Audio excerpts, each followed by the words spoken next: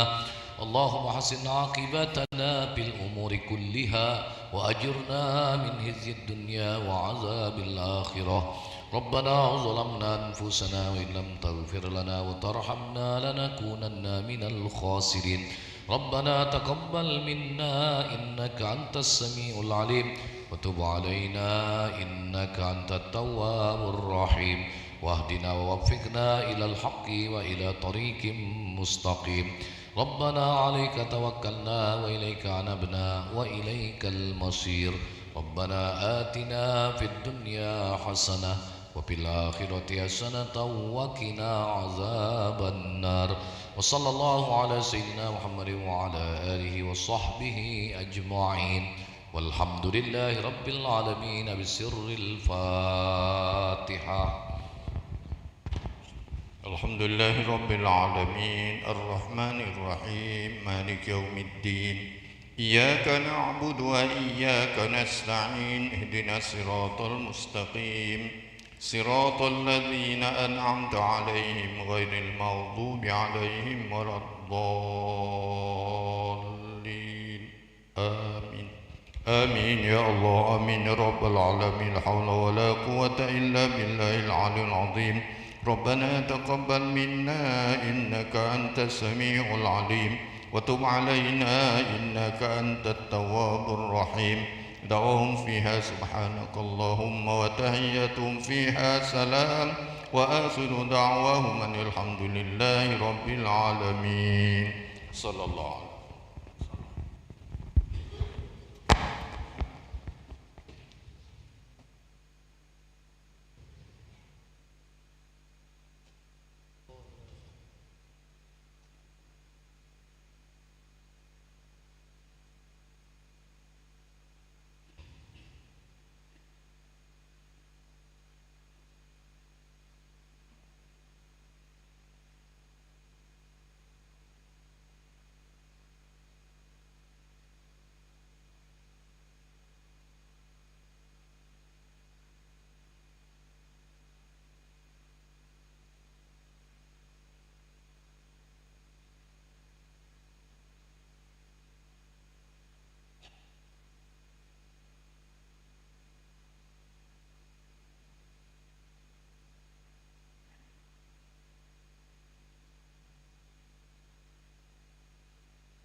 Assalamualaikum warahmatullahi wabarakatuh.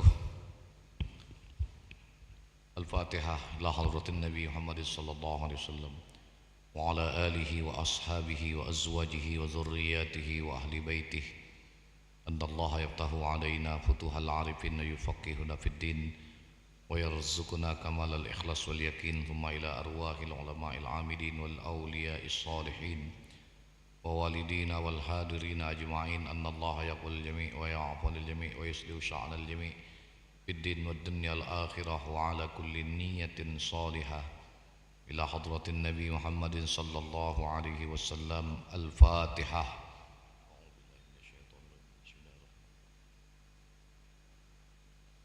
Iyyaka na'budu wa iyyaka nasta'in. Shiratal ladzina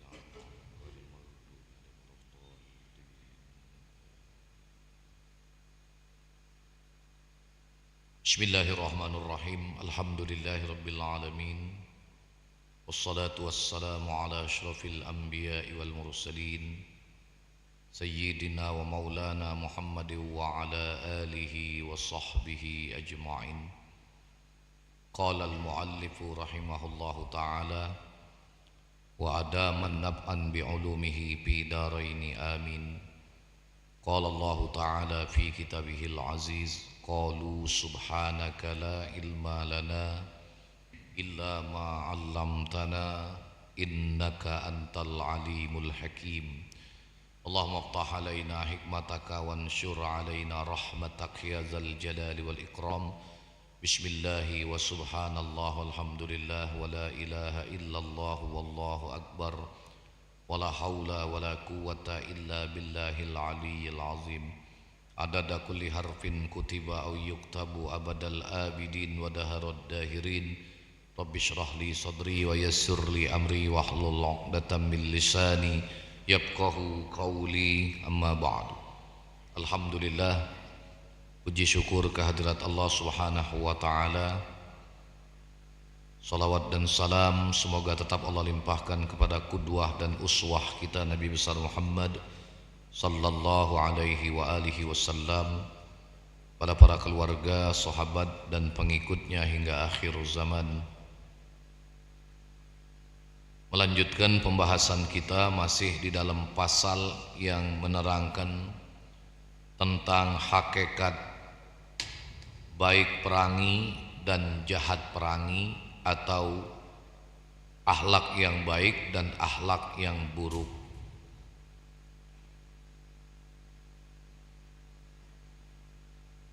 Dan membuangkan dari dalam hatinya akan takabur, supaya bersifat ia dengan tawadhu. Takabur ini merupakan kenyataan daripada kibir. Kibir dan takabur kedua-duanya bermakna sombong. Namun di mana letak perbedaannya? Kalau kibir itu sombongnya masih di dalam hati, belum tertampak dengan ucapan atau perbuatan atau dengan isyarat. Wal kibru yajurrul mutakabbir alaih. Kibir ini menuntut, menarik untuk ditampakkan, untuk dinyatakan. Maka ketika kibir ini menarik untuk dinyatakan, untuk ditampakkan, kenyataan dari kibir itulah yang dinamakan dengan takabur. Apakah itu sudah ditampakkan, dinyatakan dengan ucapan atau perbuatan, atau dengan isyarat-isyarat yang dapat dipahami, maka ini namanya takabur. Jadi kalau dalam hati, ketika seseorang memandang remeh, tasghir, mengecilkan orang lain, dengan anggapan yang tidak berarti dalam hatinya. Ah, si fulan ini kecil, kata apa-apanya, tapi dalam hati. Ah, itu namanya kibir.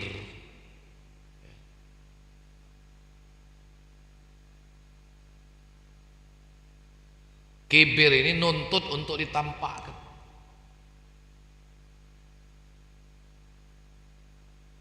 Meskipun tidak dengan ucapan atau perbuatan seperti isyarat, tapi yang dapat dipahami oleh orang yang menyaksikan isyarat itu, maka yusamma takabburon, dinamakan itu takabbur.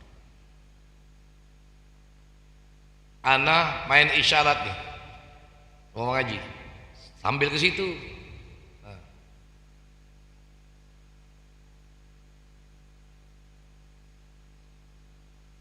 Kira-kira paham nggak mengaji maksud main tahu?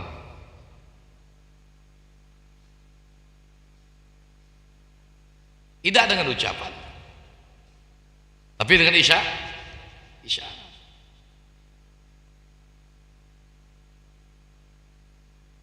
Apakah dia dengan isyarat wajah, isyarat mata, atau dengan anggota tubuh, tapi bisa dipahami. Nah, itu namanya takabur. Oh, lebih-lebih lagi dengan perbuatan, lebih-lebih lagi dengan ucapan, ya. Sebagaimana yang dicontohkan oleh iblis laknatullah, ketika iblis diperintahkan oleh Allah Subhanahu wa taala untuk sujud kepada Adam alaihi salam. Wa idz qala rabbuka lil malaikati isjudu li adama fasajadu illa iblis. Seluruh malaikat sujud. Kenapa mereka sujud? Allah yang merintahkan mereka bersujud. Fasajadu, sujudlah seluruh malaikat illa iblis, kecuali iblis. Aba wastakbara wa kana minal kafirin, enggan, bahkan mereka menyombongkan diri sehingga mereka termasuk ke dalam golongan makhluk Allah yang kafir.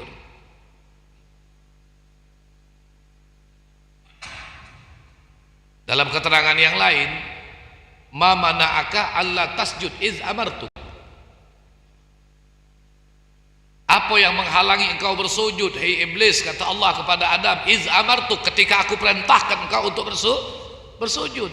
Wah, dengan congkaknya, qala ana khairun minhu, aku lebih baik dari dia ya Allah. Nah, ini jelas ini takabur. Ya. Bukan cuma dengan perbuatan, tapi juga dengan perkataan. Nah, dihilangkan perilaku ini bagi siapa orang yang ingin mendekatkan diri kepada Allah Subhanahu wa taala. Kibir dan takabur ini dibuang, digenti. Walaupun proses untuk menggantinya harus memakan waktu yang lama dengan perjuangan yang sulit untuk menjadi tawadu.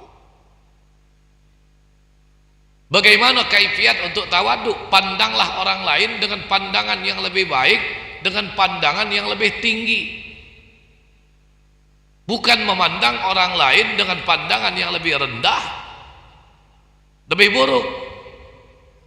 Maka dalam kitab Bidayatul Hidayah kata Imamul Ghazali, jika yang kau lihat anak-anak, maka ucapkan dalam hatimu, ya Allah, budak kecil ini dah kata dosa.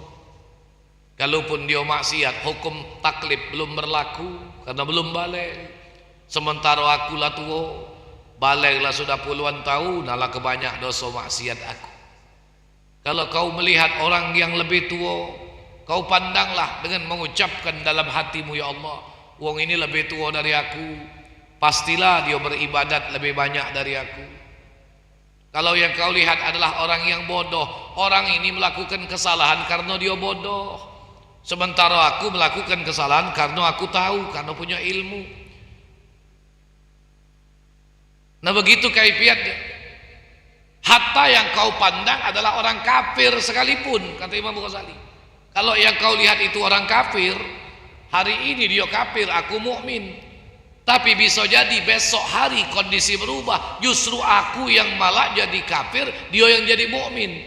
Andai kata sudah itu Allah takdirkan ajal tiba, kalau tidak benar aku bisa mati kafir, dia yang kafir hari ini besok bisa mati beriman. Ini kaifiat untuk menekan jangan sampai bibit takabur itu menjadi tumbuh lebih subur. Begitu kaifiatnya. Maka ketika upaya ini sudah engkau usahakan, akan mudahlah bagimu untuk menyingkirkan sifat-sifat tercela yang lain. Kibir, Pak, takabur, riya, ujub. Kalau tiga ini bisa kau kalahkan, mudah-mudahan seluruh sifat yang buruk lain dengan mudah lebih dapat engkau kalahkan. Tapi kalau tiga ini sudah tidak bisa, jangan harap sifat-sifat tercela yang lain bakal mudah engkau kalahkan.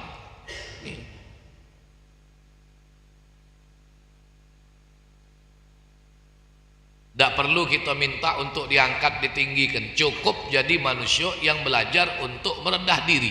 Selesai. Karena Rasulullah sudah menjamin, man tawadha'a rafa'ahullah. Barang siapa orang yang merendahkan diri, maka dia diangkat oleh Allah. Tapi sebaliknya, man takabbara wadha'ahullah. Siapa orang yang berlaku sombong, maka dia akan dicampakkan, akan direndahkan oleh Allah Subhanahu wa taala.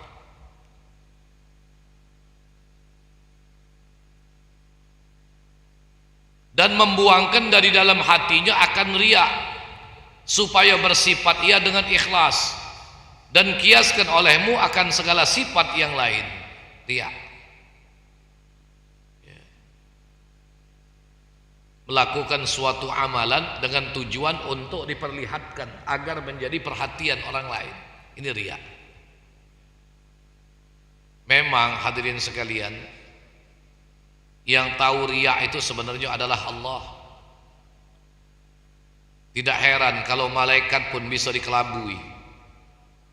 Itu dalam sebuah hadis yang panjang Rasulullah mengatakan, bagaimana ada sekelompok orang-orang yang ahli ibadah, amal mereka diarak oleh malaikat sebagaimana malaikat mengarak pengantin. Sampai itu amal bisa melampaui, tembus pintu langit pertama. Takjub malaikat langit pertama. Sampai di langit kedua, ketiga, keempat. Bahkan itu amal bergema, bergaung, seperti gaung suara lebah yang begitu banyak. Begitu ini sampai amal di hadapan Allah, apa kata Allah? Kipu wadribu hadzal amal ala wajhi sahibi. Berhentilah kalian, pukulkan amal ini di atas wajah pelakunya, lemparkan di wajah pelakunya, bahkan lemparkan di punggung pelakunya. Kenapa? Malaikat bisa dia kelabui, kata Allah, sampai amalnya bisa menembus tiap lapisan langit yang dijaga oleh para malaikat. Tapi aku, kata Allah, aku adalah zat yang maha meneliti segala sesuatu. Hari ini kau tidak bisa lagi untuk berdusta dengan amal-amalmu. Mintalah kepada orang-orang yang menjadi sebab engkau beramal. Dulu kau minta dipuji oleh siapa, minta disanjung oleh siapa. Hari ini tidak ada bagian buat kau untuk mendapatkan balasannya. Mintalah kepada mereka. Jadi kalau amalnya minta dipuji oleh bosnya, hari ini mintalah dengan bosmu. Kalau hari ini kau punya majikan, mintalah balasan amal dengan majikan. Kalau hari ini kau beramal, dulu beramal karena sahabatmu untuk memuji-mujimu, hari ini kau cari di mana sahabatmu, kau minta kepada sahabat untuk memberikan balasan amalmu. Ternyata tidak satu pun makhluk yang mampu memberikan balasan amal. Nih, termasuk orang yang mati syahid sekalipun, hadirin sekalian. Tujuannya minta dikatakan pahlawan, minta dikatakan dia pemberani, bahkan minta disebut bahwa dia mati sebagai orang yang berjuang di jalan Allah. Hari itu sudah tidak lagi kedustaan antara dia dengan Allah Subhanahu wa taala. Maka jangan heran kalau di dalam keterangan beberapa kitab, ya, dalam kitab-kitab fikih juga itu diterangkan, syahid itu kan terbagi tingkatannya. Ada syahid dunia akhirat, ada syahid dunia, ada syahid akhirat. Kalau syahid dunia akhirat itulah mereka yang memang mati berperang bersama-sama dengan Rasulullah, tidak ada tujuan yang lain li'ala kalimatillah, semata-mata untuk menegakkan kalimatullah, meskipun mereka harus kehilangan kehidupan mereka. Sampai ditanya oleh seorang sahabat, ya Rasulullah, hal yubtanu syuhada fi qabrihi, wahai Rasulullah, apakah orang-orang yang mati syahid itu dapat fitnah tak dalam kubur? Maksud dapat fitnah itu, hadirin sekalian, kira-kira ditanya apa tidak di dalam kubur. Sebab hadirin sekalian, fitnah kubur pertama kali yang dialami oleh seorang mayit adalah soal munkar wa nakir. Jadi kalau ditanya, ma awwalu fitnatil qabri, apa fitnah kubur pertama kali? Fitnah kubur pertama kali adalah as-su'al min munkar wa nakir, pertanyaan dari munkar nakir. Selebihnya itulah bagian daripada fitnah kubur. Apa kata Rasul sallallahu alaihi wasallam ketika ditanya apakah orang-orang yang mati syahid mereka dapat fitnah juga, ditanya jawab juga di dalam kubur? Apa kata Nabi? Kafa bibariqatis suyub ala ra'sihi, cukuplah kata Rasulullah kilauan-kilauan cahaya pedang yang berlalu di atas kepala mereka di medan perang itu sebagai fitnah buat mereka. Artinya berdasarkan jawaban Rasulullah ini, orang-orang yang memang syahid dunia akhirat tidak ditanya Pak dalam kubur. Kamu tidak percaya? Carilah loka bakal mati syahid dunia akhirat. Coba ngomong baik gitu nih Pak, mati syahid senggol api rokok berdejir lagi terlulung, mana nak mati syah? Nah, cukuplah kata Rasulullah kilauan cahaya pedang yang melintas di atas kepala mereka sebagai fitnah buat mereka. Berarti tidak ada lagi pertanyaan tanya jawab kubur. Itu dalam kitab Simarul Yani'ah, hadirin sekalian. Ya, terlepas ini diterima atau tidak, tapi ini ditunjang oleh dalil-dalil yang lain. Di antara kelompok golongan orang-orang yang tidak ditanya di dalam kuburnya, satu, siapa mereka? Para anbiya, para nabi. Mereka tidak ditanya dalam kuburnya. Yang kedua, sahabat-sahabat Nabi, terlebih lagi asyatus sahabah mubasysyiruna bil jannah, ada 10 sahabat yang mereka dapat kabar gembira dari Rasulullah untuk mendapatkan surga. Abu Bakar Siddiq, Umar bin Khattab, Utsman bin Affan, Ali bin Abi Thalib radhiyallahu anhum, Sa'ad bin Abi Waqqas, Talha bin Ubaidillah, Zubair ibn al-Awwam, Sa'id bin Zaid. Kemudian ada lagi yang terakhir dari 10 itu siapa? Abdurrahman bin Auf, ya. Jadi Abdurrahman bin Auf itu masuk surganya terakhir, tapi terakhir dari 10, bukan terakhir sama kita. Kalau kita ini paling belakangan, kelompok lah paling belakangan sekali, inilah kita, ya. Kalau mampir dulu ke neraka belum? Mereka tidak ditanya, ya. Lah Abu Bakar Siddiq itu Rasulullah yang mengatakan, kalau ditimbang iman seluruh ahli dunia ini dengan iman Abu Bakar Siddiq seorang diri, la rajahat iman Abu Bakrin, niscaya lebih berat iman Abu Bakar. Bayangkan dengan iman seluruh ahli dunia. Bagaimana tidak, seluruh hartanya dia bawa kepada Rasulullah untuk Islam. Sampai Rasulullah bertanya, ma abqaita li nafsika ya Abu Bakrin, apa yang kau sisakan untukmu wahai Abu Bakar? Jawab Abu Bakar, Allah wa Rasulah, cuma Allah dan Rasulnya yang aku sisakan.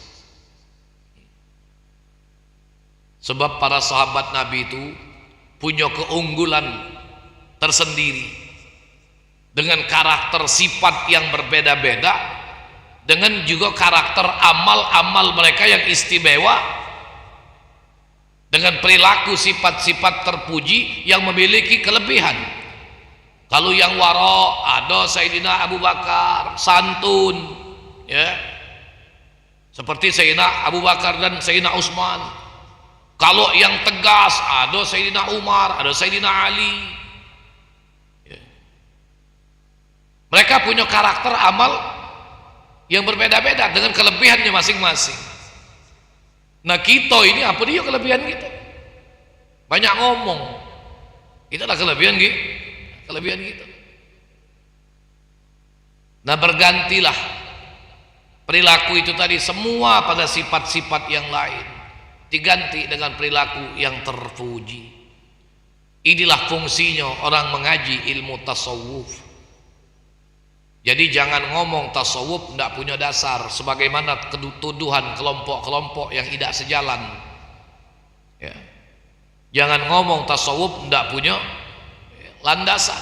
Semua ada landasan yang didasarkan dari hadis-hadis Nabi, walaupun Nabi tidak menyebutnya dengan ilmu tasawuf, tapi inilah yang menjadi asas dasar, ya, munculnya tasawuf. Seperti sabda Nabi sallallahu alaihi wasallam, ahsinu ahlaqakum, baguskan, baikkan, oleh kamu akan perangi kamu itu, yakni usahai oleh kamu akan yang menghasilkan perangi yang baik. Dan jikalau dengan bersusah-susah sekalipun pada permulaan menghelanya itu, tetapi pada akhirnya itu mudah berperangi dengan perangi segala yang baik itu, sekira-kira jadi adat, maksudnya jadi kebiasaan dan jadi tabiat sekalian sifat yang kepujian itu bagi orang yang salik itu. Karena sabda Nabi SAW, ij'alul khaira adatan, artinya bermula segala kebajikan itu jadikan olehmu akan adatmu, dan jadikan akan tabiatmu, yakni jadikan olehmu akan adatmu itu perangi dengan segala perangi yang baik itu, dan kekali olehmu atas berbuat ibadat yang zahir dan ibadat yang batin, dan jauhi olehmu akan segala maksiat yang zahir dan segala maksiat yang batin. Dan sebab mengekali akan yang demikian itu, jadi hasil engkau berperangi dengan perangi yang baik itu. Dan sebab yang demikian itu, jadilah engkau kasih akan Allah Ta'ala dan ridalah engkau akan dia. Dan lagi sabda Nabi SAW, u'budullaha birridha fa in lam tastati'u fa bis sabri ala ma takrahuna khairun katsir. Artinya, perbuat oleh kamu akan ibadat yang zahir dan yang batin itu di dalam keridhaan. Jadi lakukan ketaatan baik yang zahir maupun batin itu dengan ridha, yakni dengan suka hati. Maka jikalau tiada kuasa engkau berbuat ibadat dengan suka hati itu, maka berbuat ibadat dalam sabar atas barang yang engkau benci itu, yaitu kebaikan yang amat banyak, yakni kekal olehmu di dalam berbuat ibadat yang zahir dan berbuat ibadat yang batin. Dan jikalau dengan tiada suka hatimu sekalipun, walaupun kita ngerasa berat, paksa ke, lakukan dengan kesabaran. Dan yang demikian itu kebaikan yang amat banyak, yang tiada berbilang pahalanya itu. Seperti firman Allah Ta'ala, innama yuwaffas sabirun ajrahum bighairi hisab. Artinya, perbuat oleh kamu akan ibadat yang zahir dan ibadat yang batin, hanya saja menyempurnakan Allah Ta'ala akan orang yang sabar di dalam berbuat ibadat dan sabar di dalam menjauhi akan maksiat, dengan beberapa pahala mereka itu yang amat banyak, yang tiada dapat dikira-kira dengan bilangan akan dia. Jadi kalau tidak mampu kita melakukan ketaatan itu dengan ridha, maka lakukanlah ketaatan itu dengan penuh kesabaran. Sebab dibalik sesuatu yang kita tidak senang, dibalik sesuatu yang kita benci, di situ terdapat kebaikan-kebaikan yang tidak pernah kita duga. Kebaikan apa yang dirahasiakan oleh Allah di dalam sesuatu yang tidak kita senangi. Sebab kadang-kadang kebaikan itu tidak semata-mata berupa kebendaan atau berbenda sesuatu zat atau suatu fisik, tapi bisa jadi kebaikan itu berupa rahmat Allah yang tidak dapat dihingga, bisa jadi dengan ampunan Allah yang begitu luas. Ini yang kita tidak sadar. Sayyidina Abu Bakar Siddiq untuk memaafkan kesalahan seseorang itu berat. Yang bersalah ini malah saudara sepupunya sendiri. Kalau kita pernah baca tafsirnya Mistah bin Usasa yang sudah gencar menebarkan fitnah bahwa Siti Aisyah telah melakukan perbuatan tercela, berat untuk memaafkan, sampai datang ayat allazi jaa bil ibki usbatun lakum la tahsabuhu syarran lakum, kata Allah bahwasanya orang yang datang membawa berita bohong, membawa cerita fitnah, sesungguhnya itu adalah bagian dari kaum kerabatmu sendiri. Jangan kau anggap, kata Allah, itu merupakan hal yang buruk bagi kalian. Bagi kita mungkin itu hal yang buruk, tapi ternyata di balik itu Allah mempersiapkan ampunan yang begitu luas. Walaupun saat menerima berita itu barangkali ala kesempit dado ini, makanya ada ungkapan iza nazalal qada daqal fada. Kalau ketentuan Allah lah turun, dado yang lapang ini jadi sempit. Kita ini jangan nerima ketentuan yang baik, Pak. Taunya dado nak senang. Kalau datang ketentuan yang buruk, yang tidak lemak, dado yang lapang pun jadi sempit. Sesek rasa dado. Bukan cuma sesek, Pak, nasib jahat, ajal sampai laju, jangan macam-macam. Nih. Ternyata di balik sesuatu yang dibenci oleh Sayyidina Abu Bakar ada kebaikan. Sampai akhirnya Allah turunkan lagi ayat, "Falyafu wal yasfahu ala tuhibbuna ayyaghfirallahu lakum." Hendaklah kalian memaafkan dan berlapang dada. Maukah kalian menjadi orang-orang yang mendapatkan ampunan Allah? Oh, hebat. Ampunan yang dijanjikan oleh Allah. Nah, ini kebaikan yang tidak bisa kita tulis, yang tidak bisa kita ungkap. Kita lanjutkan lagi.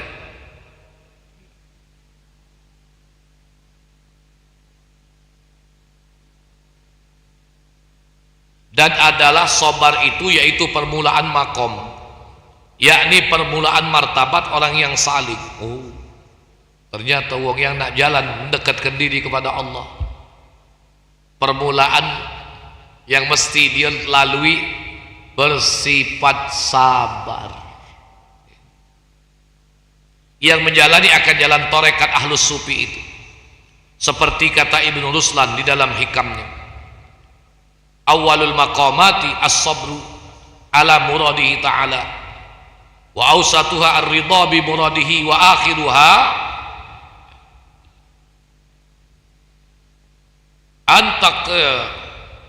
antuqirra bi muradihi. Artinya permulaan daripada segala murad orang yang salik menjalani akan jalan tarekat ahlus sufi, yaitu sabar atas barang yang dikehendaki Allah Ta'ala akan dia.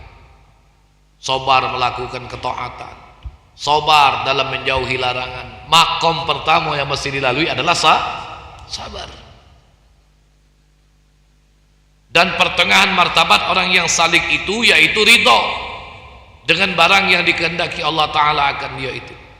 Dan akhir martabat orang yang salik itu yaitu bahwa adalah engkau itu berlaku dengan murad kehendak Allah Ta'ala semata-mata, sekira-kira bahwa engkau lihat dengan mata hatimu akan segala perbuatan dan segala perbuatan makhluk itu, yaitu terbit daripada kudrat Allah Ta'ala dan daripada iradatnya. Nerimo, Pak, pasrah bahwa segala sesuatu itu adalah karena kudrat dan kuasa dan kehendak Allah Subhanahu wa Ta'ala.